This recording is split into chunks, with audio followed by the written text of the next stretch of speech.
Hi, everybody, and welcome to another meeting for SIG Windows. Let me provide a couple of updates, and then we can take a look at some of the items that we had on the Trello board to see if get a quick update on those. From the things I know, me and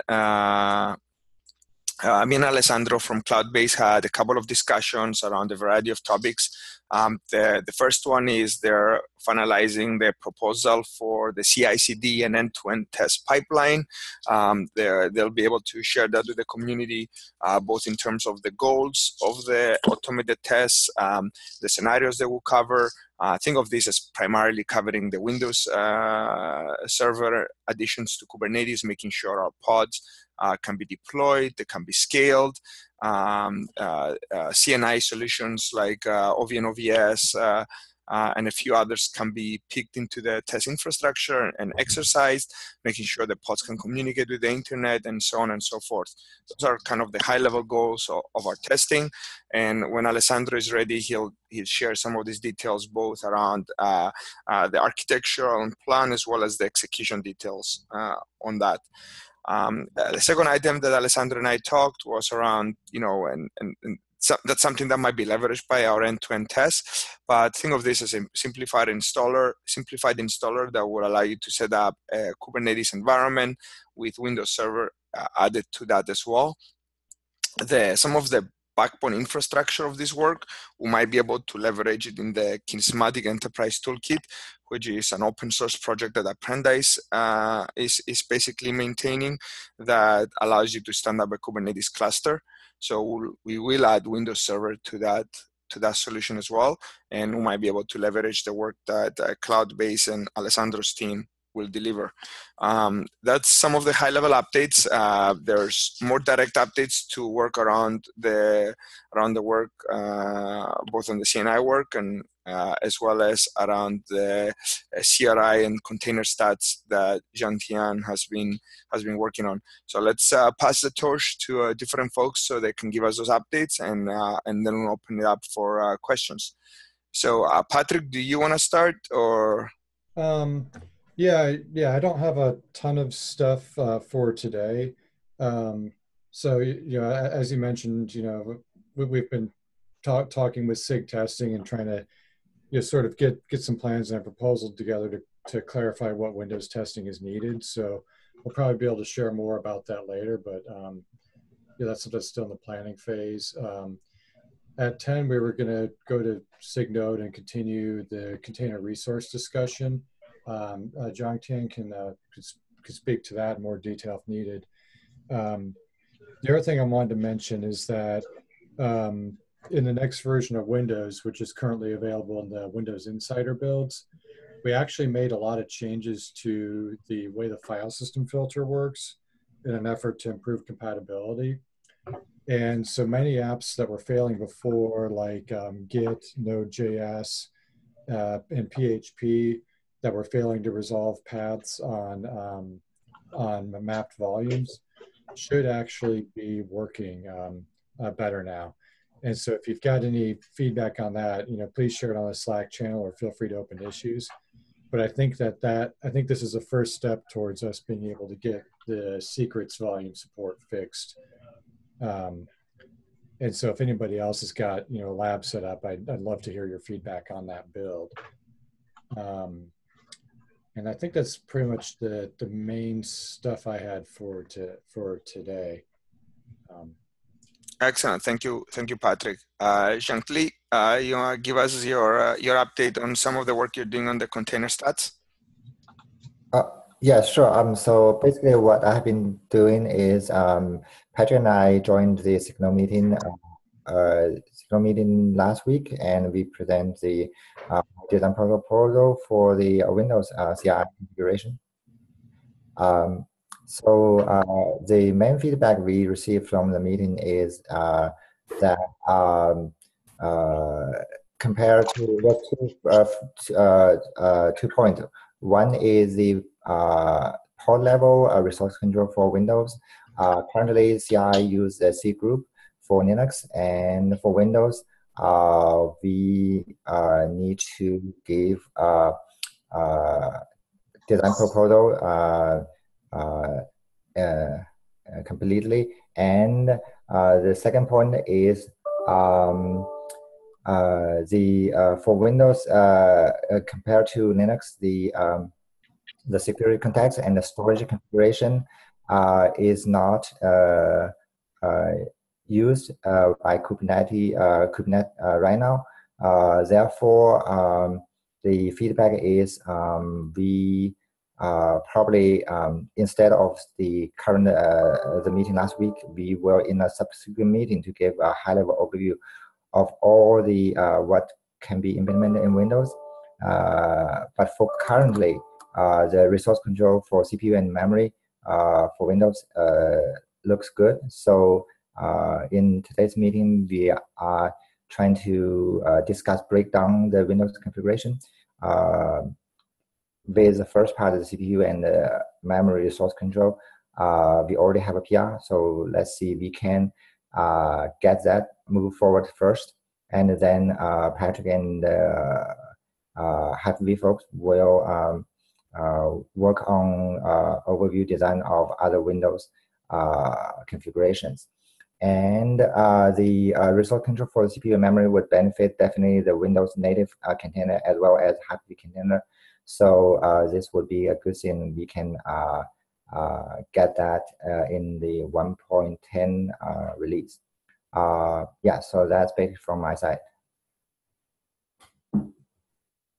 Excellent. Thank you for the update. And then obviously we'll update everybody with what happens at SIG Node. I'll try to attend part of the meeting today as well. Sure. Yeah. Thank you for joining last time. Yeah, that's good. Yeah. So we can give a roadmap to a Signal meeting, so they can have a better idea of what the Windows change need to be in.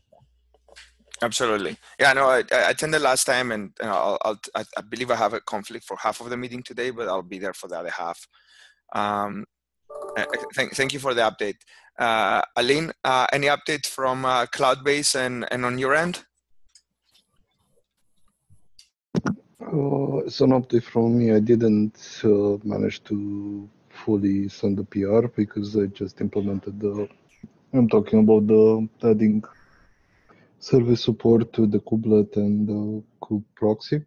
I just finished the code, but I didn't manage to test it. So I don't know if that can get into 1.10, if that counts as a feature, or does it count as code? Because I think the feature freeze was yesterday. Well, code free. Yeah, it's not counting as a feature because it's still part of the SIG Windows getting us towards GA. So I think that it's not an individual feature. So I think probably you can get it under the umbrella of our bigger Windows server feature. And as long as you make it by the code freeze of February 26th, you're fine. Oh, okay. Yeah, it's not an API change, so I think that we can still get it in. And we've done that for pretty much everything. Like every release since 1.5, we've been doing incremental changes, and as long as they're under the bigger umbrella of our feature, then we're fine. Like okay, thank you, Aline, for the update. See, I had one last thing that I had was we had a couple of folks that last week volunteered to basically help us with both looking at over our documentation on the getting started for Windows, trying out the different CNI plugins and identifying areas that were not very well documented or didn't work very well. So we had so the folks that have basically opted in to do that work, one of them was Jess from Container D, the Docker team. I'm trying to see if Jess is online right now. I don't see her here. And then Robert, I believe you and your team were also volunteering for some of that work. Did any of that happen? Do you have an update? Not much of an update. Just I've spent some time going through the docs, and I mean, I can see where some of it can be confusing, but so I'm still working on that to see what I can do to help clean that up. Okay, that'd be great. And you feel free I'm also here, by the way.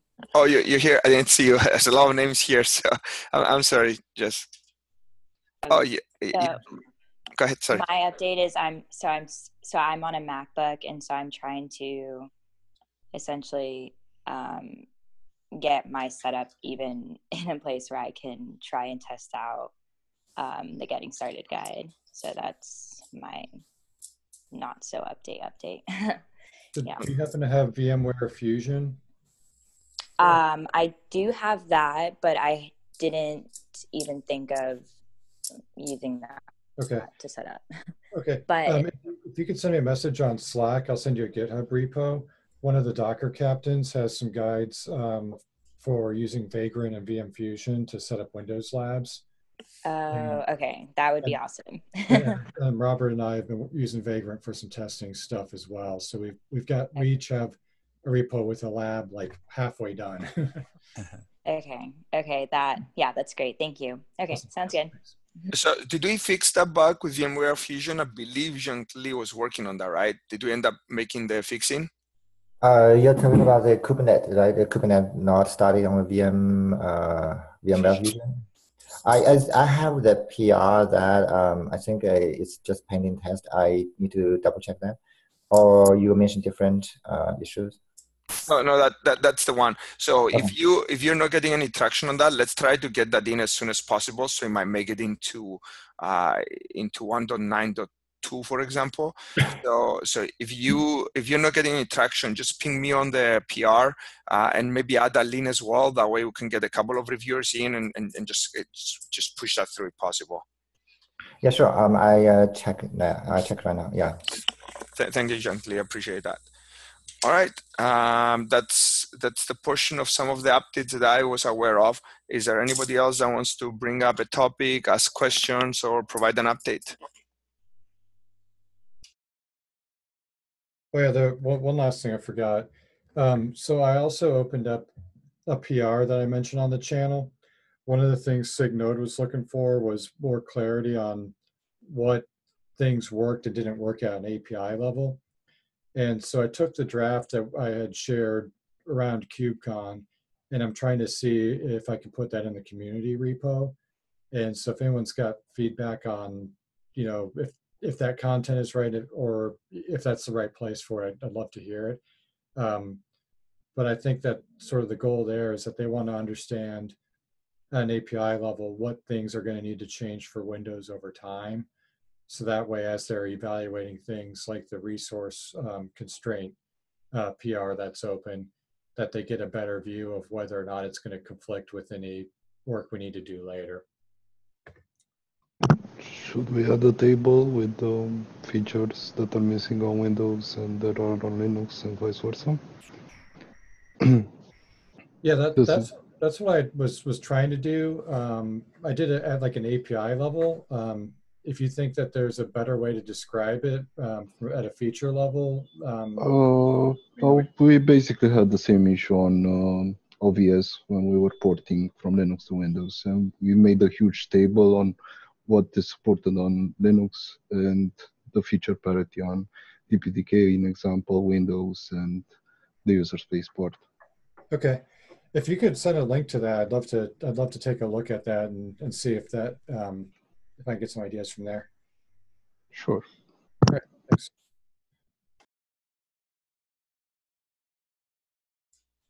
All right, unless someone else has something else, we'll finish up our meeting for today, and I'll see you guys next week, same time. All right, thank you all. Have a great rest of your day. Bye. Thank you. Bye. Thanks, folks. Bye. Bye-bye. Thank you. Bye.